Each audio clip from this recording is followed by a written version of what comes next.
So 227, folks. Buckle your seatbelts. It starts in 3, 2, 1. Hello and welcome to the Good, Bad, or Bullshit podcast, the show where three Canadians, we get together, and we talk, about all sorts of topics. We give them verdicts. Are they good? Are they bad? Are they bullshit? With me is the Sam Harris of this podcast. I'm talking about Michael Hodgins. Welcome, Michael. Hello, Crofton. We're just going to get to some housekeeping stuff right away and move. That was my Sam Harris impression. He sounds very boring. And the Scott Johnson of this podcast. I'm talking about Bo Schwartz. Oh, baby. I'm a Hall of Famer.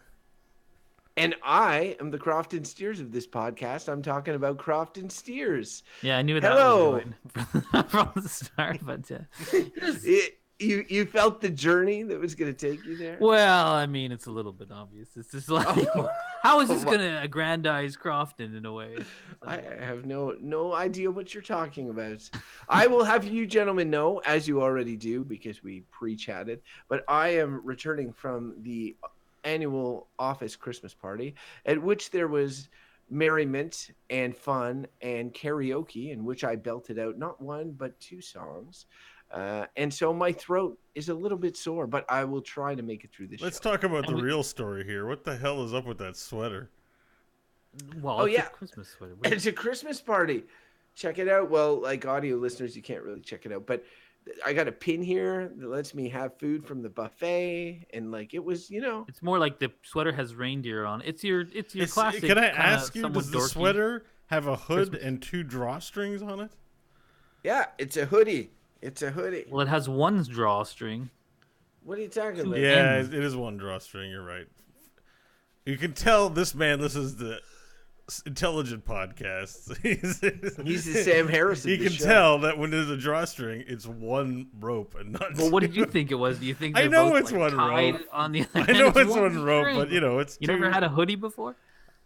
I would like to take this drawstring and throttle you with it if I could. Yeah.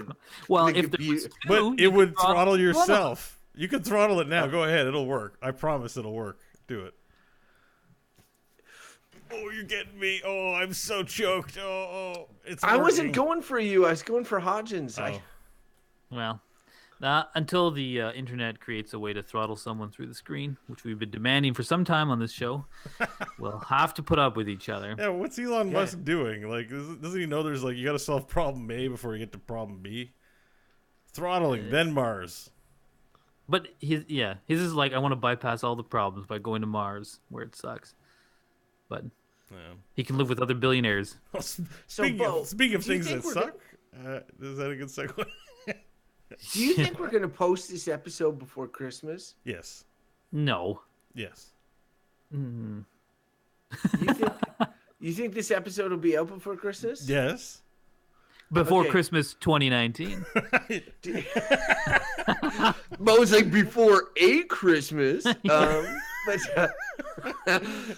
So I guess my question is, do you think it will be the last episode posted? Is this our Christmas special? Well, we're on the docket to do an episode probably on the 20th, and that's going to be a sweet long weekend, so I would hope that we would record on the 20th and have a nice holiday special for our listeners.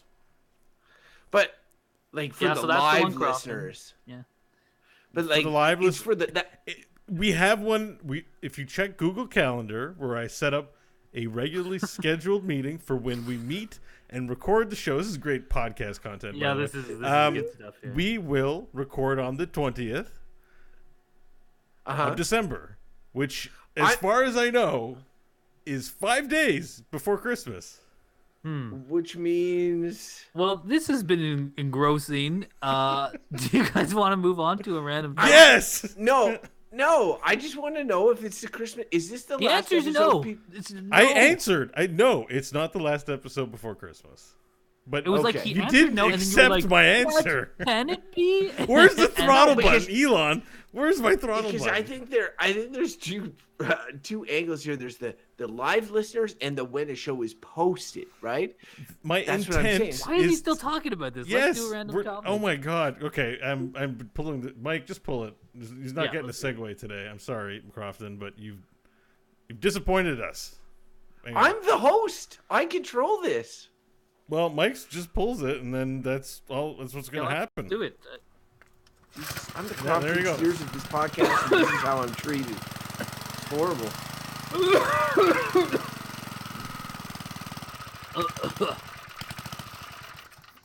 Lord Shaper asks Crofton, "Is the joke that your head's so big it needs 2 drawstrings?" It might be. You guys don't know what the topic is? Yes. Okay. I'm sort of. Or do you want to still keep arguing unclear about of whether or the- not we're close to Christmas or not? So I can't wish people Merry Christmas yet. No. No. Okay.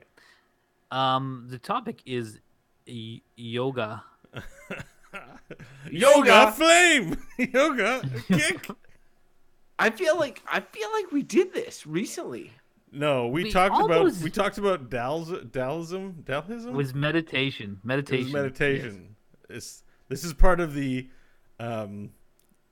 I don't know what you would call it, the enlightened lifestyle suite of good bad evil episodes.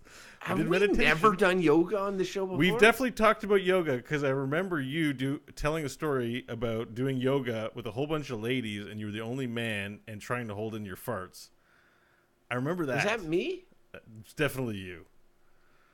Oh yeah, that yes, I do And I know remember that Mike- now I that think you Mike mentioned has it. done sauna yoga. Did I we guess do yoga already? Maybe we did No, yoga. it's I- just I you sort guys of were really feel into like it. yoga for a while, and it came up on the show, but we never actually talked about yoga.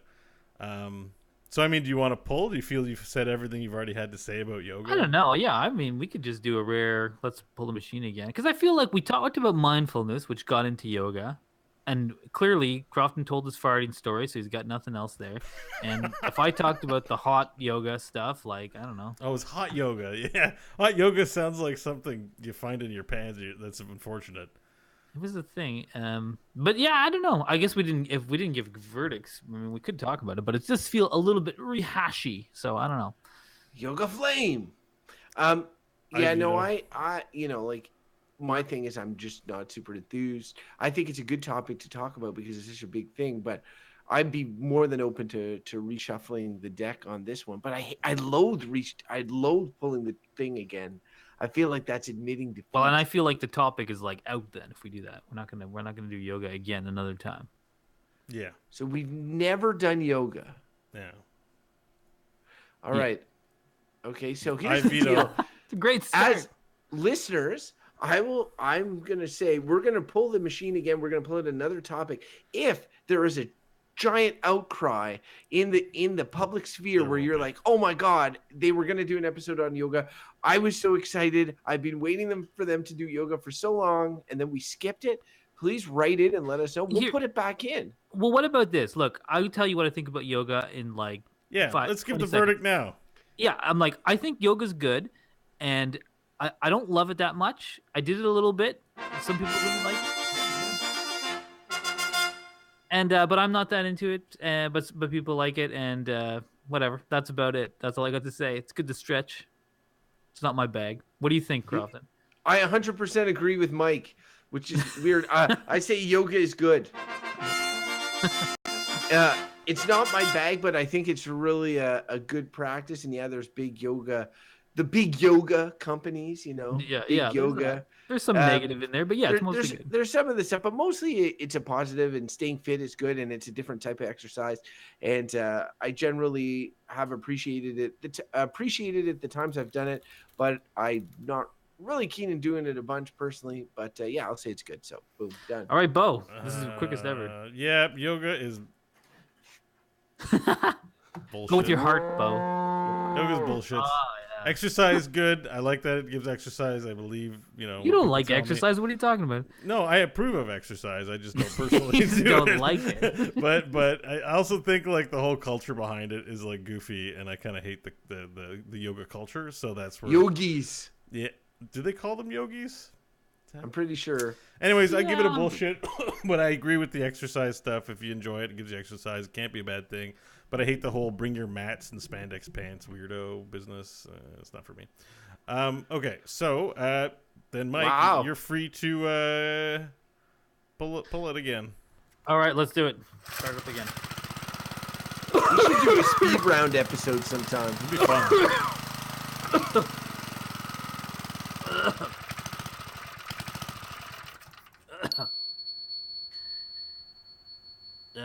The topic today is renting. Okay, renting. So renting, like Is- I mean, are we limiting this to renting apartments? Because that's what first comes to mind, or just renting anything? I think so. I think so. No, let's limit it to the living, like the living Like accommodations, renting not like living renting. accommodations. Yeah, because like you can rent all kinds of.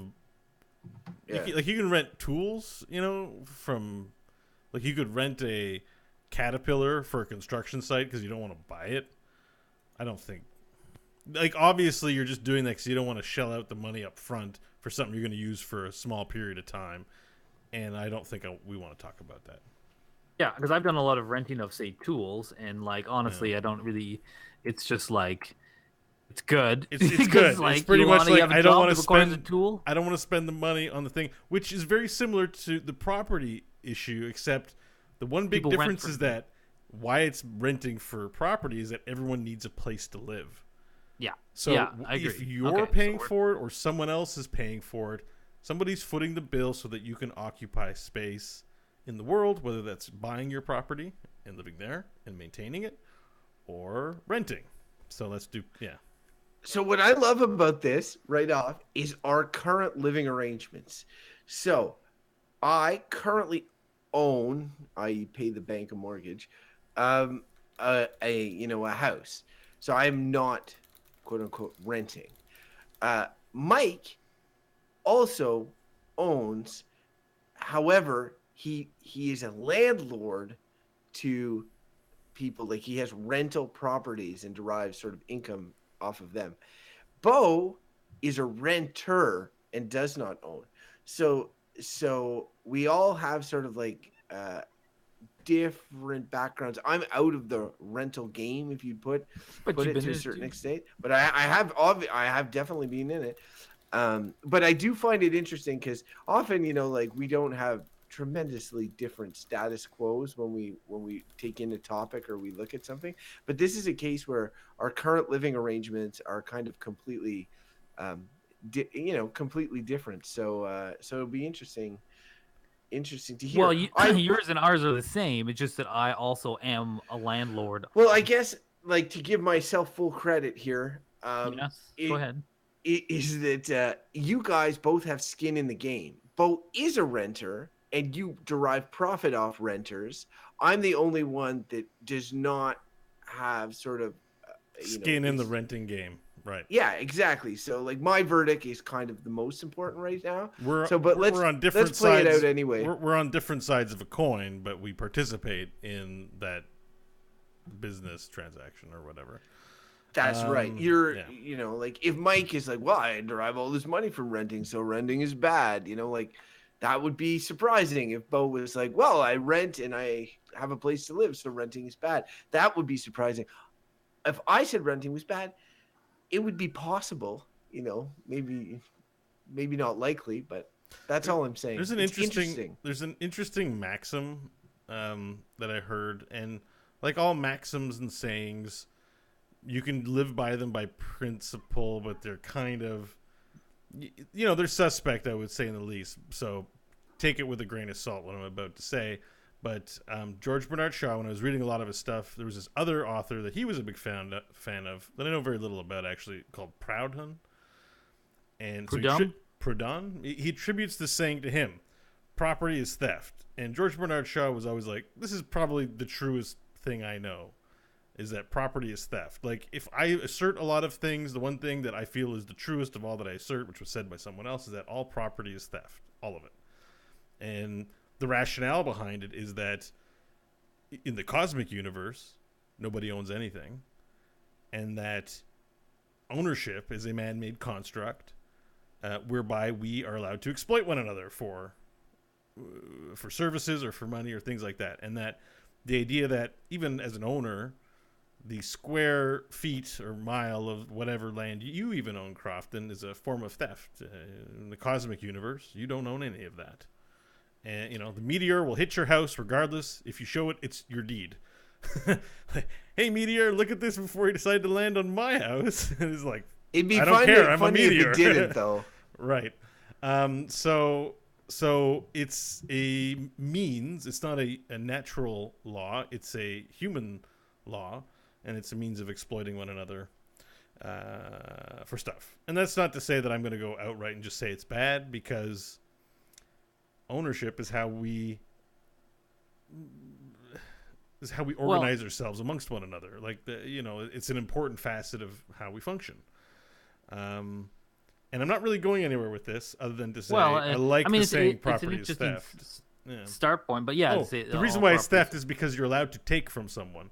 So if I don't pay my landlord money, he can sue me for money. And then if I refuse to obey the court summons, I think I go to jail. So there are very dire consequences for failing to pay your way renting property.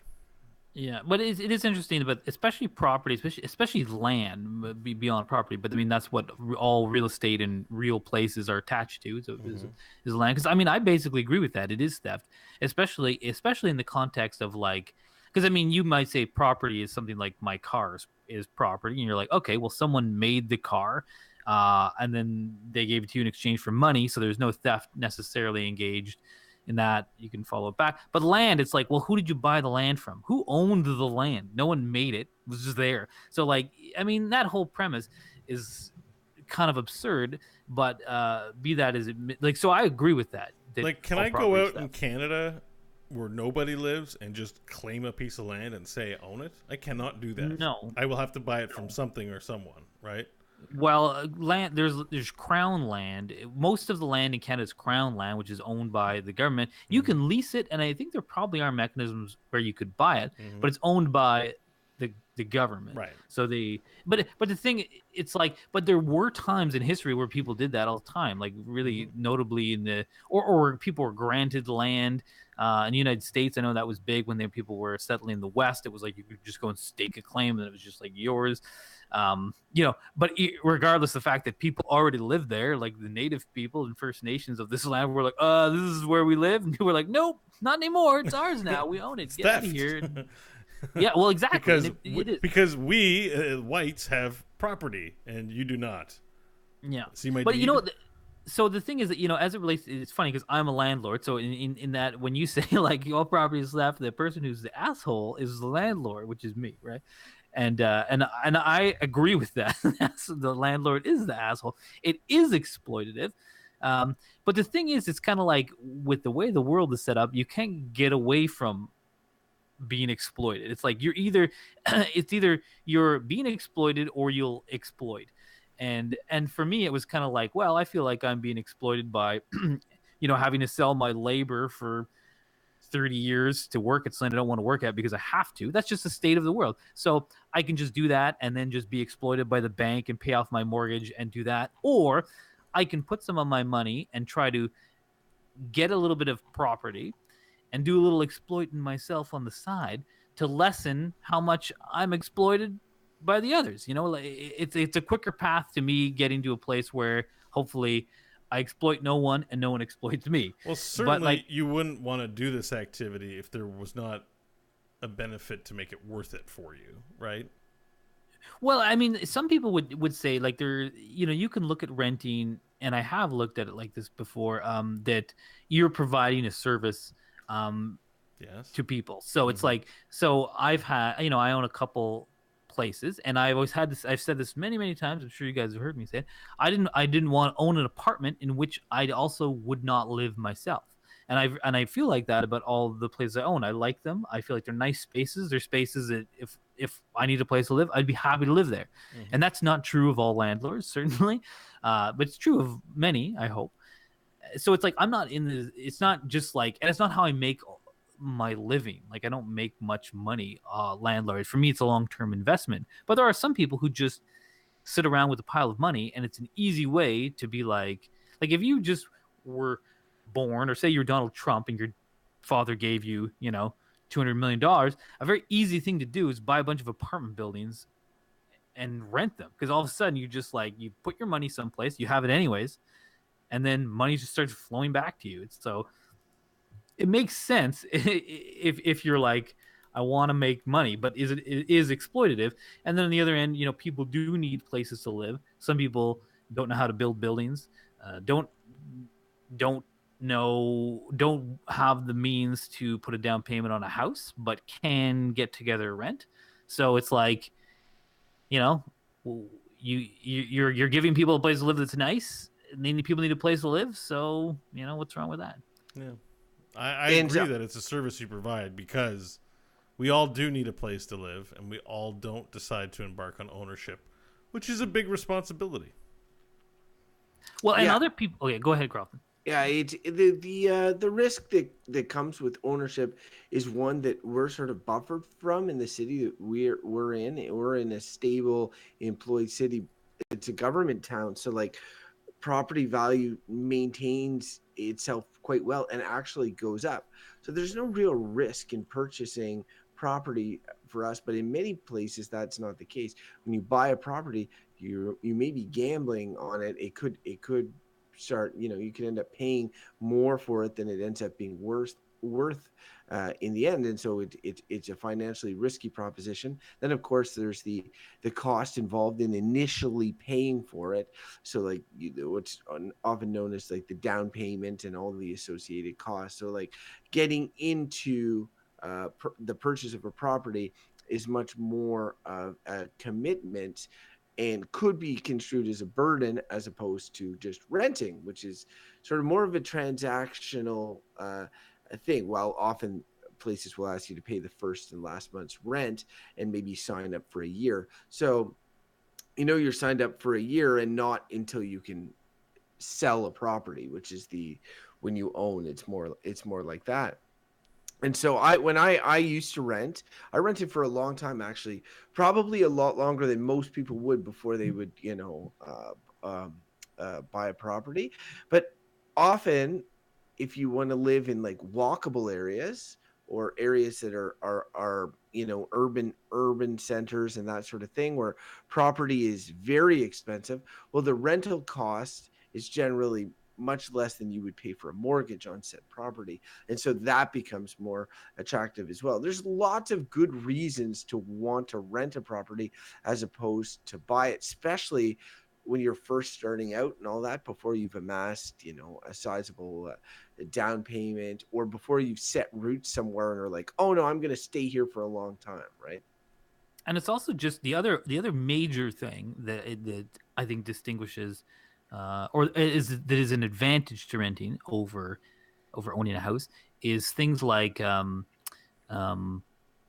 maintenance on your house. So if you're a renter and or say you don't like doing maintenance, you don't like fixing anything, you don't like painting the walls, if something breaks, you don't want to know how to have to deal with it, then you should probably rent, because it's kind of like you call the landlord and be like, hey, your apartment's leaking water, get it fixed. And then I'm in that situation as a landlord. I get calls from people being like, oh, this thing's not working, or something's broken. I have to go fix it. It's my responsibility. And it's not, and all the renter has to do is call the landlord. I pay the rent, you fix the house. And that's the bargain you do. So you never have to do any upkeep. And I had one of my tenants said to me recently, like her partner who's really not handy and does not like doing that kind of stuff. And she's like, we'll never own a house because we'll never be able to do the upkeep and the maintenance on it. And I always say to those people, well, you can call someone to do that, but that's still something you don't have to do as a renter. You just call the one person and they organize. You don't have to think oh, how do I get a hold of an HVAC guy for my furnace, or who can I get to fix my eaves troughs? You don't even have to think about that. You just say, thing's broken, can you fix it please? And it gets fixed. Or else, the landlord can be held, liable. It's part of the contract of your rental agreement. They maintain the premises, you maintain it being not a complete pigsty. And then, so if you own a house, this is something, if you own a house, guaranteed at some point, you'll have to do something on that house. You'll have to get a contractor in to fix something, or you will have to fix it yourself. But as a renter, you don't have to do that. And that's a major advantage to win. That was the single biggest thing that kept me renting, was all, like, as you guys know, all that shit. I'm not handy. I don't want to do all of that stuff. And I had it built up in my mind, and I think a lot of renters do, that, buying a house was going to be like, I was going to be on the hook for all this stuff, and it was going to be a nightmare or whatever. But the reality is, you can always, there are professionals you can always call. It's just you're going to be out of pocket for for their services when they come and in. it can be pricey too. Like, I mean, That's what I something mean.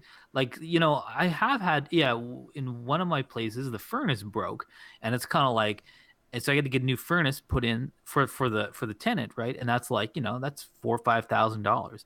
So that's a big chunk of money. And for me as the landlord, I'm like, that's annoying, but like, it's factored into, like, the rentals on that place. I think I made on that something like $2,000 a year or something like that is what I would keep. I own this place with my brother, and we always kept a bit of a slush fund, right, for stuff like that. And you're like, oh, okay, well, there's a bit of money in the account, great. Put the furnace in, we're back down to zero. And for a lot of landlords, the mortgage is getting paid down on top. Like they pay the more, like, it's for me, when I was the landlord, or for all my places, like, all the mortgages get paid, all the bills get paid, and then there's a little bit extra from when the house breaks. So it's like, for me, what's in it over the long term is the house gets paid off, and that's great. But if I always used to think about this, when I was starting to invest in real estate, to be like, yeah, but if I owned all these houses, if I owned them outright, then I wouldn't need to work. I could just collect all this rent money, and that would be my income. And all I'd need to do is fix this stuff in these houses occasionally. The problem is I don't own them. I don't have the money to buy all the houses outright. I need to be in a 20-year plan or whatever. But certainly lots of people can, and that always seemed to me as coming back to that, like, why you'd want to be in the rental business if you're a rich person, which is, like, to Bo's point again, why it's, I think, primarily, like, I agree with them, an exploitative thing. Like, you have a bunch of money. Sorry. Go ahead. Well, sorry, I just wanted to jump in a little bit on what you were saying, because Mike, to me, is in the neophyte stage of the property management game, and I don't know what your plans are for the future, and certainly you don't have to share them here necessarily. But I knew my grandfather's partner in the business that they co-owned together, Sky Ray. He also bought some properties to the effect that kind of like how you did, and I know that when the business was changing hands some 10 years ago, they were talking about how he was very looking to unload that business because his housing business was on another level completely than the company that he had originally owned and started up.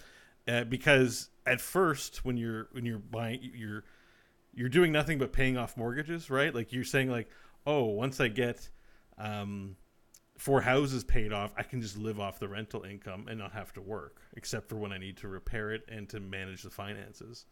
And in theory, maybe with a couple of properties, you could have a property manager take care of a lot of the day-to-day stuff for you, where you can be even less plugged in. But the important thing that you're doing here is building capital at an accelerated rate. The way Crofton and a lot of people who just buy their own homes build capital is the worst way to build capital, because you have to live in your capital, so you can't unload it or do anything with it, although you can take a loan against it.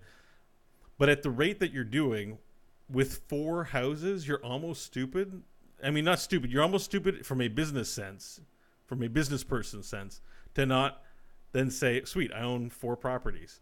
Let's mortgage out 16 of them and keep going. And eventually you get to this point where it becomes growth, right? It becomes like you can still live that, that idea where you're like, I'm not working very much, but you can keep buying. There's a breaking point where you don't just have to sit on the houses, like, you can choose to do that if you want. But this guy Ray had like 60 or 70 houses he was doing at some point. Just money was just funneling in all over his face. Blah, blah, blah. He was like, why would I have this business? It's a multi-million-dollar business. He's like, this is barely worth my time. There's so much work. I have to do quotes. I have to run the business. When the house is like, people just pay rent. They just live there. And if something breaks, I've got a plumber. He's got a couple of people on staff. They just fix the things. Easy. I've got a money manager. I do nothing. Like, and no, so the interesting thing, because I mean, it totally is that. And so when I said I don't want to rent a place that I don't also want to live in. So for me, that's also been like I only own places in neighborhoods that I would want to live in. And those neighborhoods, at least in this city, are like, they're fairly gentrified. So it's pricey to buy a house in there. If I wanted to be just the like landlord, making money hand over fist, like I have a neighbor who's also a bit in the rental game, and he told me it's like he bought a building, a 6-unit building in this like little town in Ontario somewhere, a couple hours from where we are. So not in a big urban center. It's in a little town. He bought this 6-unit building for $200,000. Wow. Now, and he had enough to put, I think, half. That's inexpensive, but I'm sure rent is super low there. But the thing is, rent is, let's say, lower than the city, but not that much lower. So that's a funny thing about rent versus owning. Like if you want to buy property in a downtown urban center anywhere in the world, it's going to cost you an arm and a leg, more or less. But if you want to buy land out in the boonies, it's going to be cheap. But the rentals, though they will be cheaper, and they won't be like drastically cheaper. Like if you wanted to buy a 6-unit building in the neighborhood I live in, that would probably cost $2 million, maybe even $3 million, but it costs $200,000 there. And though rent might be twice as expensive in a downtown urban center as it is out in the boonies, it's not 8 times as expensive. So your cash flow, so his cash flow thing is, and again, it's like way more exploitative. That you have money, you go to especially a town in the boonies where there just is less money, and you're like, I'm gonna swoop in here, buy up this thing. No one's got money to buy it, and just take all the money from these people who are poor. like that's totally is what it is, and I see that. Could you speak less quickly? It's hard to take notes at the same time. So you swoop in, and then what was it after swoop? Put your rich person's money down, so that you can exploit the poor people who live there. Exploit poor people. It's just called capitalism 101. And a part of it is, and I think statistically you could probably look at the demographics for this, is that people who rent, and it's not always true. Some people with very high incomes rent or do leases, but the majority demographic are going to be low income earners who do rent. Right? Like that's, to me, well, more so. And but when I say like just let me qualify that capitalism 101 thing, because it really is that. Like it's like when you're a capitalist, and this is like Marx said this stuff, very, very basic, where it's like, I have capital, that's what I have, bunch of money, and my end goal is to turn it into more capital. So what do? Okay, you can just imagine that you have the money, put the apartment building in between. It's like an equation, right? Money, then you got your apartment building, and what comes at the other end? More money than you had at the start. The equation has to, the formula has to have more money going out than that's going in. That's the formula. You want to take your money, make you more money. But everyone else isn't a capitalist, and they have no money. What they have is like they have a paycheck. They just want to get food and stuff and live their lives, Yeah. So and that's where the whole the concept comes from. The property being theft, because if you're a person of means, then it's trivial to rent or to be in a situation like this. But as it applies to property, is that everyone, I don't know if all countries feel this way. This may be a uniquely Canadian value, or it might just be my own, but I would wish that everyone that I would call brother and sister under my nation's banner deserves to have a warm roof over their head and food, baseline, and health, some health care, some access to some opportunities should they take them to improve the quality of their lives. Everyone should have that.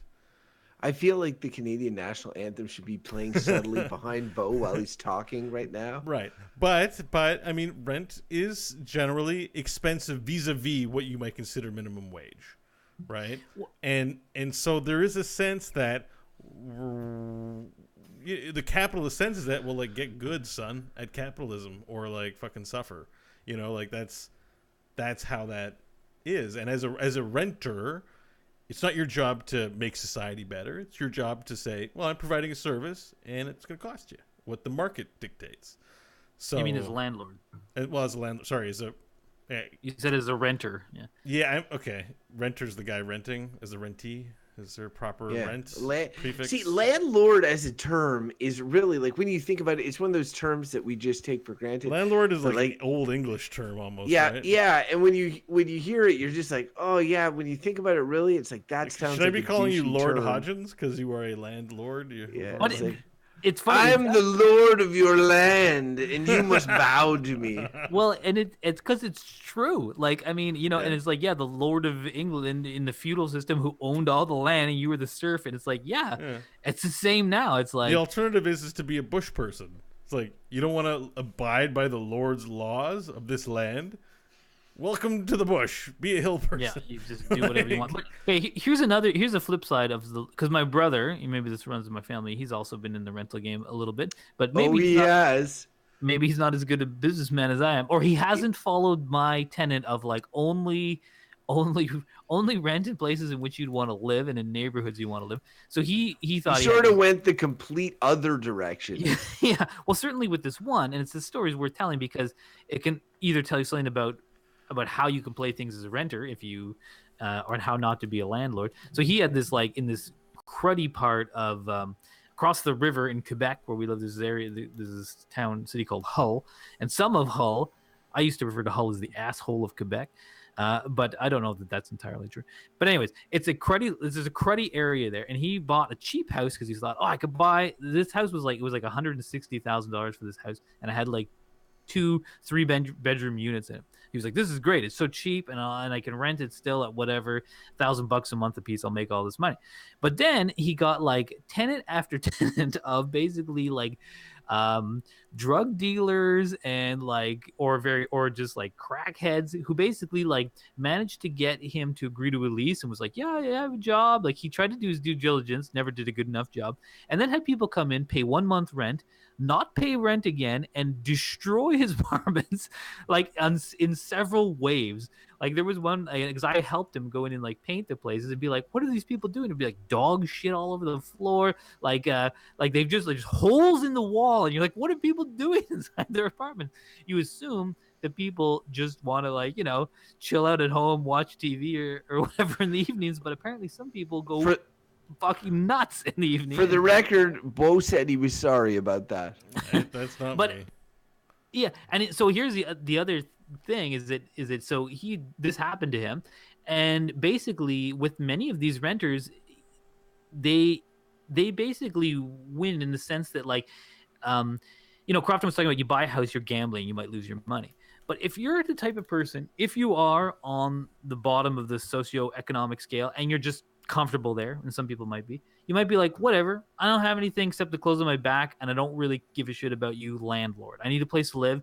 So this happened to him frequently. People would pay 1 month's rent, and then not pay rent for like 6 months or however long, and he would be trying to evict them and take them to court. They wouldn't show up to court, or they would just say, I don't care, like I don't have any money, do whatever you want.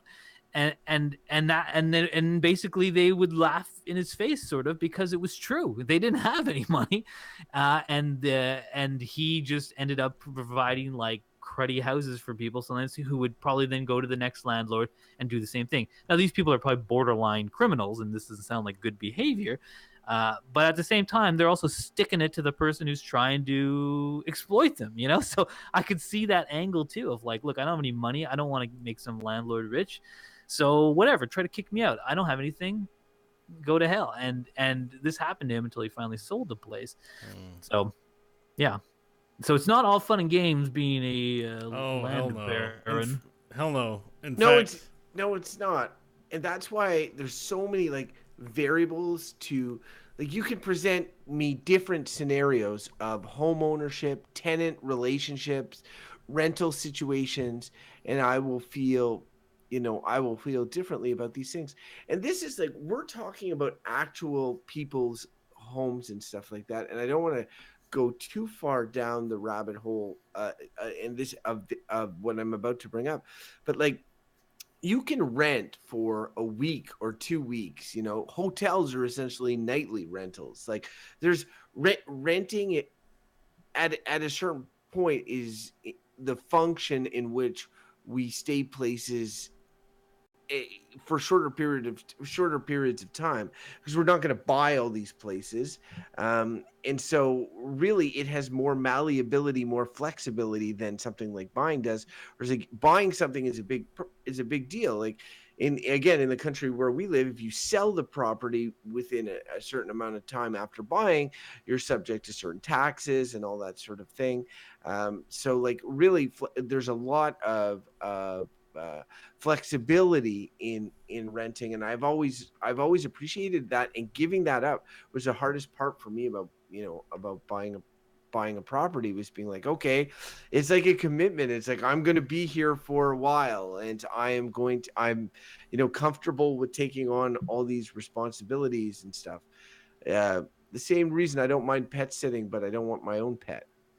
It is. There's also just like something, a simple math equation to do when you do when you Simple math equation. well, yeah, basically simple, where it's like, um, you could be like, okay, I'm gonna pay whatever $1,200 a month for rent for like my whole life, and you do that like whatever, how many years you're doing that for, 50 years or something, say. um, or you're gonna like buy a house that costs, say it's in a pretty well-to-do neighborhood, so it costs you 600 grand, 700 grand, but then you got to pay a mortgage to the bank, and when you do the math of how much mortgage you pay over the lifespan of that house, it's often double what you paid. So you might have paid 1.4 million for that house that you thought was, because you were also getting exploited by the bank. These are most, home ownership, not the rich person who can buy it outright. And then you'd be like, okay, so you take that million point four, whatever, and divide it by years. And sometimes, depending on the house you want to buy, it might be like, actually, you could have been just as well off renting. Now people would say like, but you could sell that house again, and have your money back or whatever. But like if you budget properly, it's like same difference. Like, and I know people, a good friend of my aunt's, he's a guy and is probably around 70, and he's rented his entire life, and he's been in the same apartment for like, I think 30 years, and he has no interest in ever owning. He's got plenty of money to travel. He's got a good enough pension. He's got money in the bank, pays his rent. There's no problem. He's like, why do I need to buy a house? He's like, why do I need that headache? So I could sell it again and have a big pile of money to get taxed. He's like, I've got a pension paying me monthly, So he was just like, makes no sense to me. And I think there is a rationale for that too, where it's like, well, why do all that stuff? You're like investing all this money, paying all this interest, like blah, blah, blah, and getting it back. You can, in some ways, renting is just simpler. You can be like, I make $3,000 a month. If I can budget $1,200 for rent and X dollars for my food, I'm all good. And if you just keep that going and you plan for your retirement or whatever, you can just keep riding that, instead of being like, what's the difference, right? Because during the time that you're paying off the house, the same dangers can befall you. Like if you get sick and can't work, where am I going to get my rent from? I mean, we're very fortunate. We live in a time where I think you can't go on disability, but if for whatever reason work becomes an issue, it can, like, isn't there insurance for like accidents and stuff to pay off your house? Like maybe you're protected. There is, but you got to buy that insurance. You got to pay for it. Which is a separate topic, I know. But as a renter, I'm not concerned about getting my crap forfeited to the bank in that sense as well, which is less burden on me. Like it's not a worry that I have. So I mean, like that's as just going along with what you were saying. It's very advantageous, all the things I don't have to worry about.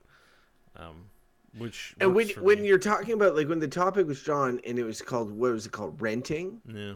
Right. So renting, the act of doing like the renting, like, because you can say it in both sides of it, right? Like that word works both ways. Mike can say, I'm renting this house, or I'm renting, I guess renting out this house would be the proper term. And you're like, I'm renting this house, so I'm going to stay in it and rent it.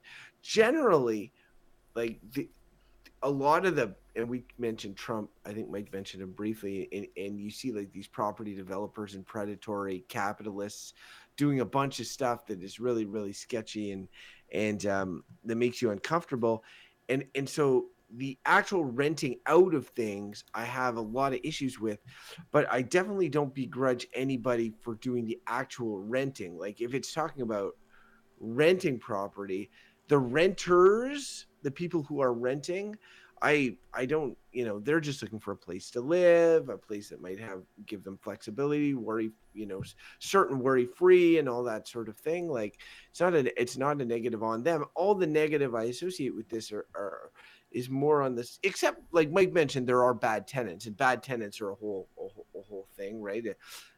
As well, but I wouldn't paint everyone with the same brush just because there's some bad tenants. But Yeah, they're mostly good tenants. Like, tenants by and large, most people want to live where they live. They don't want to get kicked out and all that. So then you've got the practices which are more on the renting out side of things, and to me that's where it's like, so I'm skewing positive on this, but it's just because like if we were only focused on renting, the people who are actually doing the renting, well then I'd probably be entirely positive. But as soon as you bring in the people trying to take advantage and make money off of poor saps, then I think it gets a little more we're talking complicated. about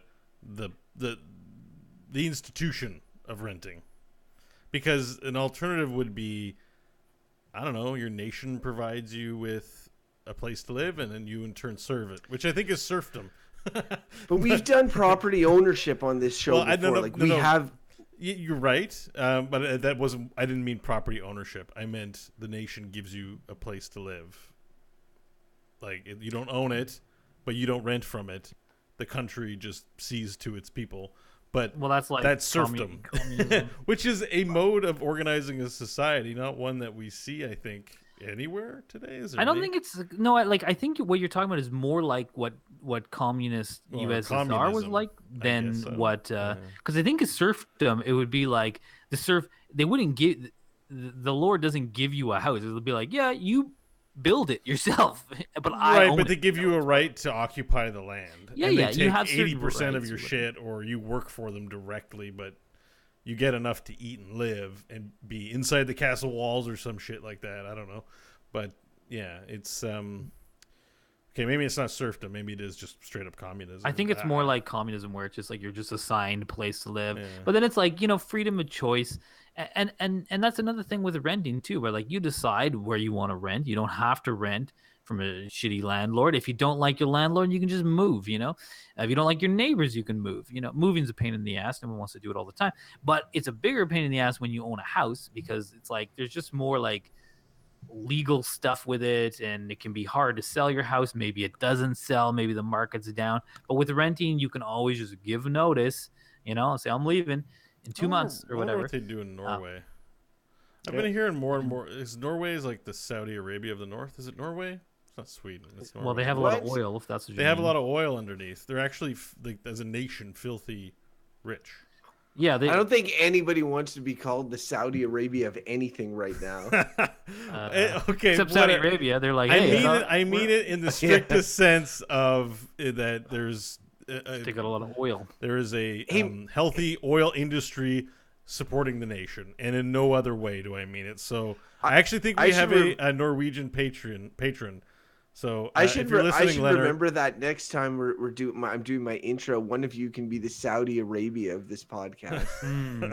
No, let's not attract the. I've already been called a douchebag once today by on Twitter for the stuff I say. I don't mean anything to anybody, especially here. This is a sacred place. I love all of our good, bad, or bullshit listeners. Speaking of the good, bad, or bullshit listeners, shall we deliver upon them a verdict on this topic? I just wanted to say I wonder what they do up there, because there's also the potential of having a social program that isn't quite assigned housing, but might be state-sponsored. Well, you're just guessing. Assistance. I mean, there is social housing, and there's social housing in this city that we live in. Like, I'm kind of asking someone to write in and to tell me, because I think we have some European listeners who might. But Bo, I mean, like these things exist in Canada. Like, if you have no money and like you can be on social assistance and you can find affordable housing, you can't buy a house. No, you can't buy a house, but you can get an apartment that's sort of like subsidized. Right, Those right. exist. No, I more mean like a housing program to own your house.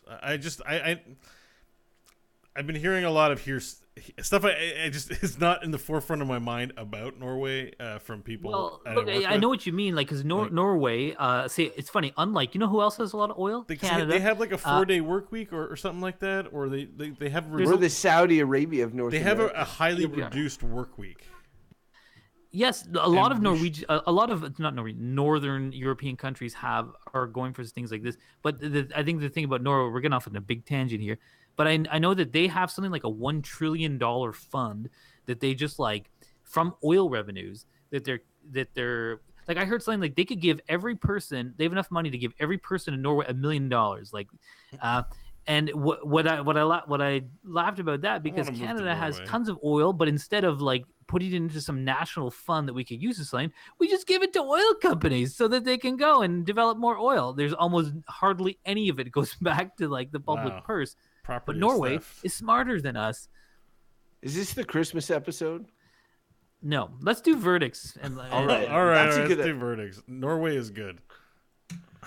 Yeah, I agree. Okay, bring in the animals.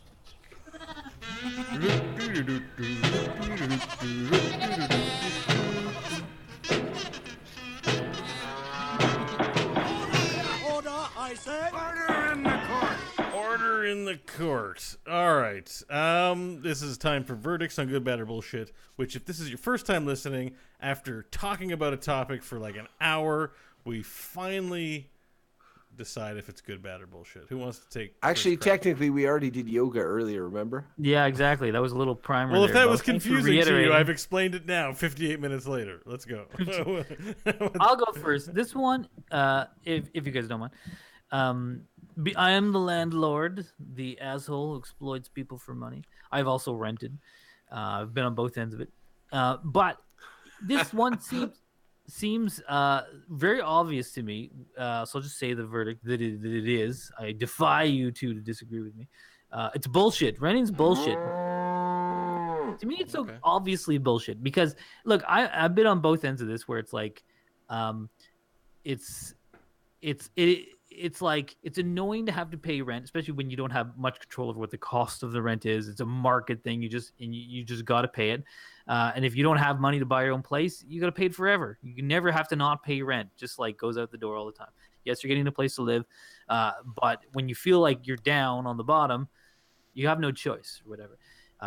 And as someone like me who's decided to invest some money, like I'm doing this because this is the way the system is, right? And I want to try to invest wisely so that I don't always have to just, have no money.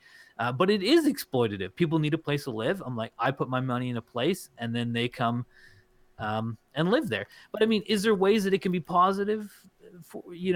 Yes, I think we talked about positives and negatives on both sides of this, but I feel like that's what it is. It's a big mess. I agree with Bo. I wish that there sort of wasn't private property. We talked about this before on the show.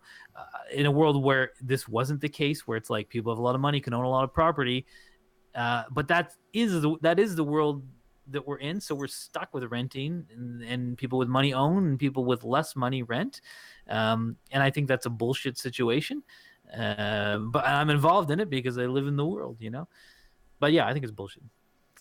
All right, Crofton, you're up next. As the renter, I feel like I should go last because I'm the least important. Really? I was going to say that, as I mentioned earlier, I'm the only one without skin in the game, and therefore my verdict is the let me reframe important. it. Not important, but I have the least amount of real capital. By real, I mean real estate capital. Right. So we're doing verdicts in order of real estate. In order capital. of lordship. Would one of you just give a verdict already? Sure, I'll go. The landlord has spoken. He's the lord of the land. You better act now. I'm gonna evict you guys from this podcast if one of you don't give a verdict. So, I'm gonna go straight up and agree with Mike and say renting is bullshit.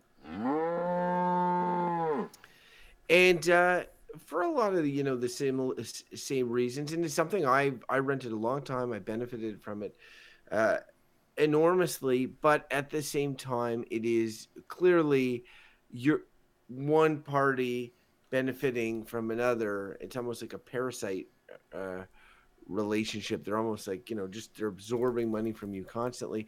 And when you think about these folks that own so many properties, because you can only live in one place. And like, I get like, oh, you own a vacation property. Oh, okay. So now sometimes I'm there and sometimes I'm here, and all right, whatever. But when you own like 8 properties, or you own a giant apartment building and you own every unit in all those, like in a perfect world, one person wouldn't own all these properties and sort of rent them out to different people. Everybody would have their own place, and so that is. But we're not in that. I don't know how to make that work. I don't, whatever. I just know that it's kind of dumb that it is the way that it is, and therefore there's good and fun and flexible and all that associated with renting. There's exploitative business practices associated with renting. It's kind of a murky middle. I'm going to just say, like Mike, it's bullshit. Okay. Yeah. So, last but not least is me, the renter, Bo. And The renter. so I have to, the tenant, the David tenant, and I have to say that while I hate paying rent because I hate paying bills, I'm actually very grateful that, I don't know, that I have an option to work and to have a nice place to live. And the place that I'm renting from, Mike, is the nicest place that I've ever lived. Sweet. So thank you, landlord, for the place that you're renting. It is funny that I'm your Yeah, your it's landlord. hilarious, Lord Hodgins. I agree. Your jokes are always funny. I laugh. Sometimes I think of your jokes when you're not around, and I laugh. Thank you, Lord. It's Hodgins. written into the rental agreement. Must laugh at my jokes. Mike, what was your verdict? I double that verdict. Yeah, exactly. And so I'm going to double my landlord's verdict by saying that renting is bullshit. Simply because it is exploitative, and I wish there was a better system, but I don't have a constructive suggestion. What I would prefer better, actually, renting's been pretty sweet. So it's like it's the positive. It skews the positive side of bullshit. But I agree. I sort of wish that we could all be like my imaginary Norway, and we all just get a nice, lovely place to live because our country just wants that for one another. It would be nice. It's funny, as the landlord Listen- should be like, Bo, you ungrateful so-and-so. I let you live in my little apartment and you don't eat, and you call it bullshit. How dare Well, I you? call renting bullshit, but you're the best landlord. In fact, listeners, if you're coming to the Ottawa area, this man has a very nice Airbnb that you can stay in for a very, very That's right. reasonable price. I can exploit you too, Yeah. listener. The only thing you have to remember is to keep the place clean and to refer to the Lord as His Majesty or Lord Hodgins. Also, don't shit on the floor or put holes in the wall. That's all you need to do. That too. If you want to come to Canada and live in Lord Hodgins' manor, or if you just want to share feedback on what you think about renting, well, you should contact us. Send us an email, goodbadbull at gmail.com. Please note this won't serve to reserve a spot in Mike's house. And if you're from another country, be it Australia, be it Norway, like Leonard, our Patreon, He feel might be free from to Sweden. I'm sorry, Leonard. I forgot. feel free to let us know how stuff is in your crazy countries and why it's different and or better and or worse than ours. Again, goodbadbull at gmail.com, or you can go on the Facebook or Twitter at goodbadbull, or you can go to patreon.com/goodbadbull and support us, which is always awesome. Or you could browse our archives at goodbadbull.com, see all the episodes that you'll want to share with your friends. And finally, we are 3 individuals of individual natures. Gentlemen, where can the folks reach you? Let's start with Sam Harris. Michael Hodgins, where can people reach you? Crofton, weren't you listening? I'm a landlord. We're not on social media. We're too busy making money. We don't have time to look at cat memes. So, yeah. So nowhere. Mike, Nowhere. I mean, Bo, where can people reach you? Well, you can find me on the internet at Bo Schwartz on Twitter, where you hear all about this show, the show Core that I do, and There Will Be Dungeons, where I'm the dungeon master of a post-apocalyptic D&D campaign. Oh, That's real stop being funny. such a douchebag. And then there's and then there's me, Crofton Steers. You can reach me at Crofton Steers on Twitter. It's pretty simple, actually. I also do a show about being a dad and a geek called Dungeons and Diapers. That's tgistudios.com/dad for that show. Yeah, that'll do it, folks. So we're pretty much done. Now we're going to talk and make Bo's life really difficult. And he's going to try and wrap up the show. And he'll be like, God damn it, just end the show. But we'll never find a perfect spot. Yoga. Yeah, that's an explanation for how the outro part of the show works. So I'm breaking the fourth wall left and right tonight, fellas. Yeah, we did 2 verdicts. That's pretty good for a night where we thought we were trying to wrap it up quick. It's Yeah, I kind of like efficient. doing the speed one. I think we should do plan a speed round of some kind. I think a speed round, and to think that we could do yoga that fast too. Yoga was one where I thought Mike would have a lot. Do you think to we say, could but do I it guess- next week for our Christmas special? Speed GBB. Yeah, it's Wait, just next week's the Christmas special. 2 weeks from now, the 20th. Let's not rehash this. I mean, the 20th. Hey, I was thinking about yoga and Okay, don't answer. That's fine. and Dalsim, and like when Mike was telling me that story about me holding in the farts, I totally remember the farts now. Like whenever I do yoga, I need to fart a bunch, and I was thinking about it that like maybe that's how he generates the fire. The fireball? Probably. It's got to come Yeah. from somewhere. From methane Like- gases. It could be methane gas. Yoga flame. Actually, it always comes from his mouth. I think he eats hot peppers. Yeah. Bo, Well, end the show. end the Yeah, show. in the show.